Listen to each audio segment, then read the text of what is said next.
ATV Telugu news. ఇప్పుడే నేను స్త్రీ శక్తి ఇచ్చాను.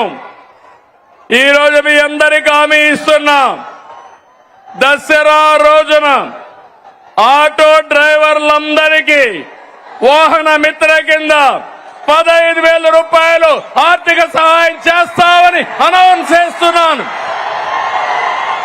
హ్యాపీనా?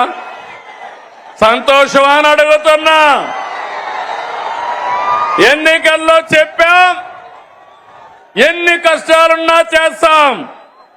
వాహన మిత్ర కింద సంవత్సరానికి ఆటో డ్రైవర్లకి 15,000 ఇస్తామని మీ అందరికీ హామీ ఇస్తున్నా. ఇది మంచి కార్యక్రమం అనుకుంటే గట్టిగా చప్పట్లు కూడా చెప్పండి, మంచి కార్యక్రమం అని. ఇది ప్రభుత్వానికి పేదవాళ్లపై నుండే ప్రేమని మరొక్కసారి మీ అందరికీ తెలియజేస్తున్నా.